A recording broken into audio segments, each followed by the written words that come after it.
Hello बच्चों, कैसे हैं आप। आज हम कक्षा 8 विषय सामाजिक विज्ञान अध्याय 1 प्रारंभिक कथन कैसे, कब और कहाँ हमारे अतीत थर्ड इतिहास के सभी प्रश्न उत्तरों को देखने वाले हैं। गतिविधि पृष्ठ 1 पर। प्रश्न 1, चित्र को ध्यान से देखें। यह चित्र किस प्रकार उपनिवेशवाद का बोध कराता है। उत्तर है, इस चित्र में ब्राह्मणों को ब्रिटिश सत्ता की प्रतीक ब्रिटानिया को शास्त्र भेंट करते हुए दर्शाया गया है कि भारत के लोग अपने प्राचीन पवित्र ग्रंथ भारत पर ब्रिटिश सत्ता की प्रतीक ब्रिटानिया को सौंप रहे हैं, मानो वे उसे भारतीय संस्कृति की रक्षा के लिए आगे आने का आग्रह कर रहे हों। प्रश्न 2, स्रोत 1 और स्रोत 2 को देखें। क्या आपको प्रतिवेदनों के स्वरूप में कोई फर्क दिखाई देता है? बताएं कि आपको क्या फर्क लगता है। तो स्रोत 1 और स्रोत 2 दिए हुए हैं और इनमें हमें बताना है कि हमें क्या फर्क लगता है। तो आइए इसका उत्तर देखते हैं। उत्तर है, हम दोनों प्रकार के प्रतिवेदनों के स्वरूप को देखते हैं तो हमें दोनों प्रकार के प्रतिवेदनों के स्वरूप में मौलिक अंतर दिखाई देता है।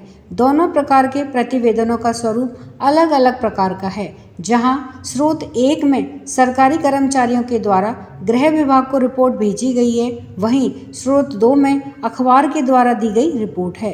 स्रोत 1 की रिपोर्ट में विद्रोहियों के विरुद्ध की गई कार्रवाई का वर्णन किया गया है। यह रिपोर्ट विद्रोहियों के पक्ष को उजागर नहीं करती है। यह रिपोर्ट यह भी नहीं बताती कि यह स्थिति आने के क्या कारण हैं। दूसरी ओर स्रोत 2 की रिपोर्ट मीडिया के निष्पक्ष रिपोर्टिंग का एक उदाहरण है। इसमें बताया गया है कि पुलिस यानी कि विद्रोहियों के विद्रोह या हड़ताल की क्या वजह थी, हड़ताल कहाँ और कैसे हुई थी। अतः यह प्रतिवेदन यानी कि स्रोत 2 अधिक वास्तविक है। यह मानवतावाद के विरुद्ध सरकार की प्रवृत्ति को उजागर करता है। आइए कल्पना करें। प्रश्न 3, कल्पना कीजिए कि आप इतिहासकार हैं। आप यह पता लगाना चाहते हैं कि आज़ादी मिलने के बाद एक दुर्गम आदिवासी इलाके की खेती में क्या बदलाव आए हैं। इन जानकारियों को ढूंढने के विभिन्न तरीकों की सूची बनाएं। उत्तर है कि किसी दुर्गम आदिवासी इलाके की खेती में आए हुए परिवर्तन के बारे में जानकारियां एकत्रित करने के कुछ तरीके निम्न प्रकार हैं। नंबर 1, उस इलाके के कलेक्टर, तहसीलदार आदि के कार्यालय से रिपोर्ट एकत्रित करना। नंबर 2, पत्रिका, समाचार पत्र आदि से जानकारियां एकत्रित करना। नंबर 3, संबंधित राज्य के कृषि विभाग से जानकारियां एकत्रित करना। नंबर 4, उस क्षेत्र में स्वयं जाकर के अवलोकन एवं कृषकों से साक्षात्कार के माध्यम से जानकारियां एकत्रित करना। पाठ्यपुस्तक के प्रश्न फिर से याद करें। प्रश्न 1, सही और गलत बताएं। तो देखिए यहाँ पर कुछ प्रश्न दिए हुए हैं जिसमें हमें सही और गलत बताना है। तो आइए इन्हें उत्तर के साथ में देखते हैं। उत्तर है क का, जेम्स मिल ने भारतीय इतिहास को हिंदू, मुस्लिम, ईसाई 3 कालखंडों में बांट दिया था। तो यह कथन गलत है। ख है, सरकारी दस्तावेजों से हमें ये समझने में मदद मिलती है कि आम लोग क्या सोचते हैं। तो यह गलत उत्तर है, यह गलत वाक्य है। ग है, अंग्रेजों को लगता था कि सही तरह से शासन चलाने के लिए सर्वेक्षण महत्वपूर्ण होते हैं। तो यह कथन सही है। आइए विचार करें। प्रश्न 2, जेम्स मिल ने भारतीय इतिहास को जिस तरह से कालखंडों में बांटा है उसमें क्या समस्याएं हैं। उत्तर है, 1817 में स्कॉटलैंड के अर्थशास्त्री और राजनीतिक दार्शनिक जेम्स मिल ने 3 विशाल खंडों में ए हिस्ट्री ऑफ ब्रिटिश इंडिया यानी कि ब्रिटिश भारत का इतिहास नामक एक किताब लिखी। इस किताब में उन्होंने भारत के इतिहास को हिंदू, मुस्लिम और ब्रिटिश इन 3 कालखंडों में बांटा था। कालखंडों के इस निर्धारण में भारतीय इतिहास को इस तरीके से बांटने में निम्न समस्याएं हैं। नंबर 1, मिल ने सारे एशियाई समाज को सभ्यता के मामले में यूरोप से पीछे माना था, जो उचित नहीं था। नंबर 2, मिल के अनुसार अंग्रेजों के आने से पहले भारत में हिंदू और मुसलमान तानाशाहों का ही राज चलता था। यहाँ चारों ओर केवल धार्मिक वैर जातिगत बंधनों और अंधविश्वासों का ही बोलबाला था, जबकि इतिहास के किसी भी दौर को हिंदू या मुसलमान दौर नहीं कहा जा सकता।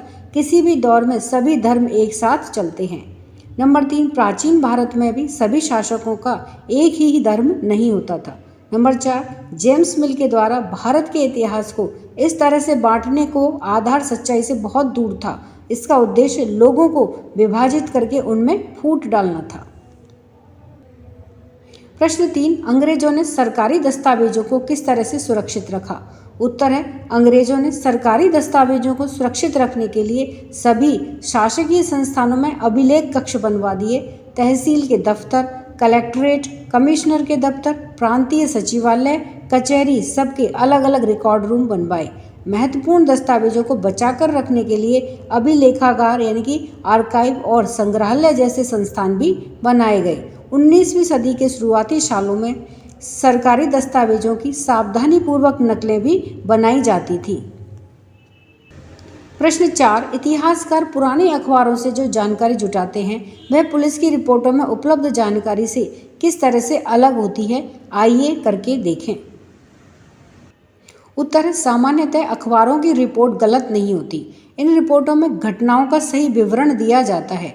अखबार घटनाओं को बढ़ा चढ़ा करके प्रस्तुत नहीं करते हैं, बल्कि सही, विस्तृत और निष्पक्ष विवरण प्रस्तुत करते हैं। जबकि पुलिस की रिपोर्टों से यही पता चलता है कि सरकारी अफसर क्या सोचते थे, उनकी दिलचस्पी किन चीज़ों में थी और बाद के लिए वे किन चीज़ों को बचाए रखना चाहते थे।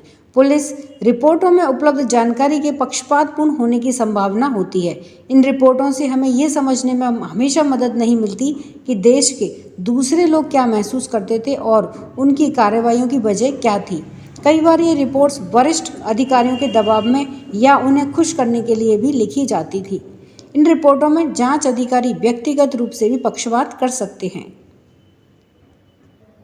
आइए करके देखें। प्रश्न 5, क्या आप आज की दुनिया के कुछ सर्वेक्षणों का उदाहरण दे सकते हैं? सोच करके देखिए कि खिलौना बनाने वाली कंपनियों को यह पता कैसे चलता है कि बच्चे किन चीज़ों को ज़्यादा पसंद करते हैं, या सरकार को यह कैसे पता चलता है कि स्कूलों में बच्चों की संख्या कितनी है। इतिहासकार ऐसे सर्वेक्षणों से क्या हासिल कर सकते हैं?